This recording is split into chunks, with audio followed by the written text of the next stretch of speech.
Hey gang, Mark LeBlanc here. Welcome back to the Alley Cat Workshop. Today I've got a fun project. We're in the month of June 2021. The month of June coincides with a number of birthdays in my family, in my immediate family. So my oldest daughter turns 27 on the 18th. I turn, a different age on the 19th. And my wife turns the exact same age on the 21st. And that's just some of the birthdays that we've got in the month of June. So for my daughter and for my wife, what I plan on doing and giving them is a Celtic knot French rolling pin. And I've got these blanks of wild cherry, 24 inches long, 2 3/4 inches square. That I'm going to use to make the rolling pins. I've got a piece of walnut that I want to use to make the accent, and I might actually do one of the two pins using some Padook just to have a different look and a different accent. First though, before I do any turning or any assembly, I need to build a jig. So this jig is actually really simple.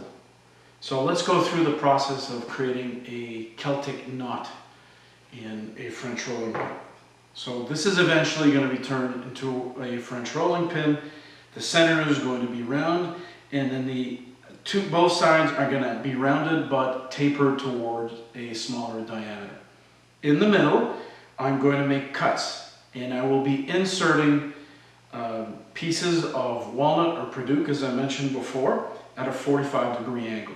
These pieces obviously need to be glued into the main block for the rolling pin. So what I'm going to do is I've got scrap pieces of 1/2 inch plywood over here, and the trick is to put this piece, once the cut is done and I've got my piece of walnut or Padook in the middle, and be able to have an enclosed area where I can put pressure on both ends of the block over here, so that the glue up works really well, but at the same time keeping pieces aligned properly, and that's why I need to have pressure as well onto the sides.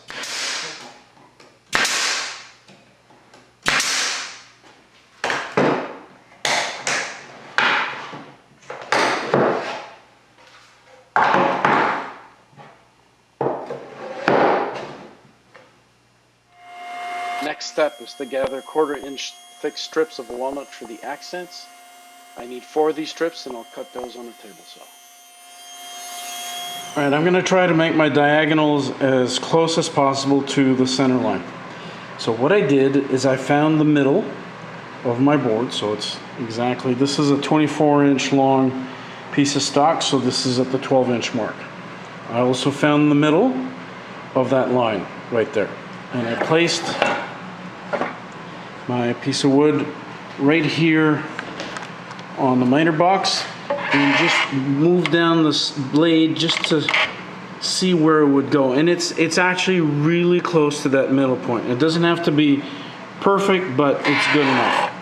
So what I did then is I locked in my extension arm on the side and put in my stop block. So every time that I do this particular cut, and I need to do this 4 times for each of the pieces of stock, then I will be basically at the same point.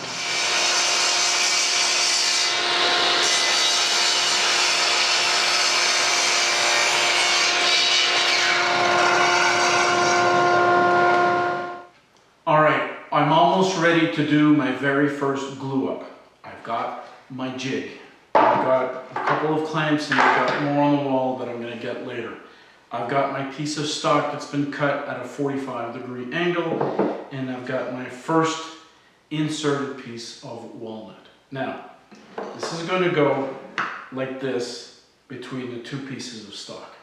The fact that it's extending beyond the edge of the stock means that I will not be able to put it in the jig as is. So what I do need to do is I need to cut the piece of walnut so that it's slightly less than the than the length of the cut, of this diagonal, so that it'll fit in the jig. I'll be able to put proper clamping pressure all over the place, and I'll be able to do my glue up adequately. By the way, I will be using Type Bond 3 because it is food safe.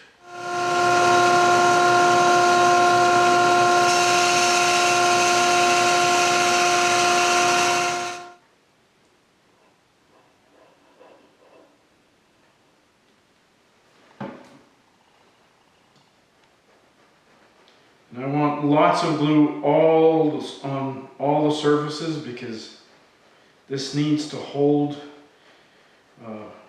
be a nice tight joint, but also when I do the turning,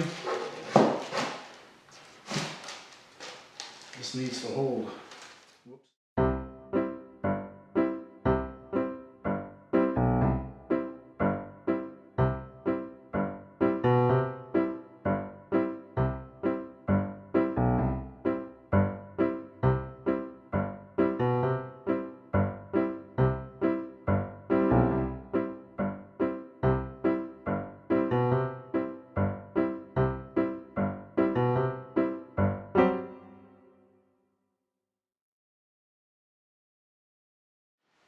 All right, so time to let the glue dry. It's pretty much the end of my day. I'll come back tomorrow and continue with the other couple of cuts.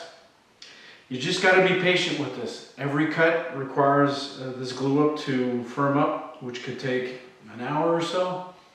Just find something else to do in the shop. Anyways, see you guys tomorrow morning. All right, welcome back, gang. And glue up, the first glue up at least, went pretty well. I'm looking at the glue up and it looks nice in terms of the tightness of the joints. I've got a little bit of wood that's exceeding on the side, so the first thing I'm going to do is go to the bandsaw, clean that up, so just shave that off. Second thing I'm going to do is go to the circular saw or the miter saw and do a second cut on a different angle. And finally, do a third glue up. Just, that's it. Rinse and repeat. You got to do this 4 times, and then once it's done, then you can actually start turning. Just takes a little while. Let's get going.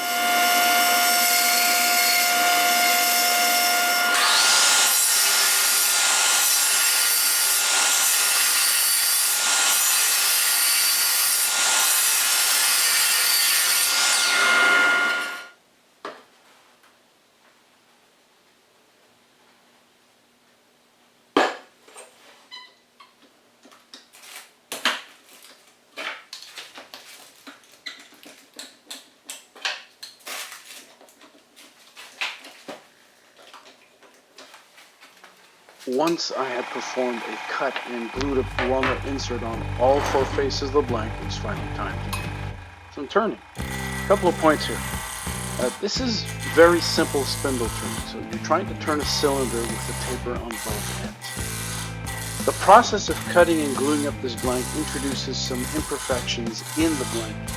So originally the blank was very square throughout its length, but at this point that's no longer the case. So that means that I could only turn at a relatively slow speed, around 1,000 RPM at first. The center area that you see with all the glue up looks like a mess at the beginning. So you need to be a little bit patient. You need to get a lot of material out before you start seeing the Celtic knot. Be patient.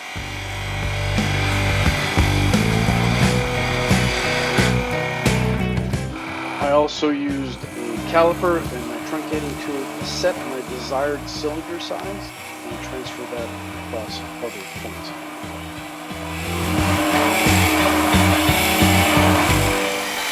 And once the center cylinder was turned, I worked on tapering both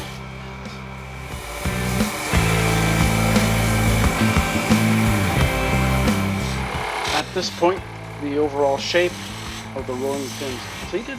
I also have sanded the blank to 400 grit, so I'm now removing excess material from both ends of the rolling pin. I'm now going to apply butcher block oil. Mineral oil would do just as well. Look at how the colors just start to pop up. It's great.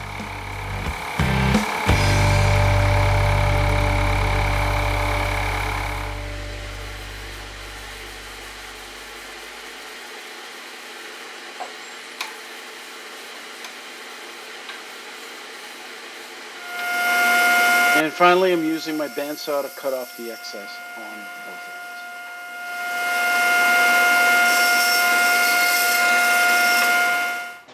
ends. All right, so I got both of the rolling pins done. This is this one, the first one, was made with walnut in the center, and it's made with handles that resemble a French rolling pin. Kind of like this. Nice design, 16 inches long. The flat part in the middle is 8 inches. The two handles are 4 inches each. Worked out pretty nice. Then I worked on the second one because I got comments from my wife that the handles might actually be not great for people with smaller hands. So created another rolling pin, again with the Celtic knot, but this time with handles on the side. And I have to say, this is actually pretty cool. This is pretty comfortable. There's one big problem though. Oddly enough, the first rolling pin, the Celtic knots are nicer. The alignment is better, not perfect, but better. In the case of this guy, the alignment and the knots are so-so. I know that a jig is pretty important. I built this one, pretty simple jig. I thought it was going to do the trick. Maybe, just maybe, I didn't use it properly. I'm not convinced that this is the right approach. So I've seen a couple of other solutions on YouTube. Clearly for the second one, maybe I wasn't as careful as I should have been, but I'm not happy necessarily with the joints. A couple of things is, clearly you want to, when you're doing your glue up, you want things to be properly aligned. But I noticed after one glue up that the bottom wasn't flush. On one of the glue ups, the bottom wasn't touching the actual bottom of the jig, so it was kind of bowed, and that created some problems. Anyways, I'm gonna have to rethink this one if I want to do another one of these. But a jig is certainly necessary. Maybe this is not the right one. We'll see. Like to hear from you. Anyways, thanks for watching, folks. One of them is going to go for my daughter. The other one is going to stay with us. It's her birthday tomorrow, and it's my birthday the day after. So happy birthday to everyone. Folks, thanks for watching. Click that like button. Hit subscribe if you haven't done so. And leave a comment. Love to hear from you. Thanks again. Be good.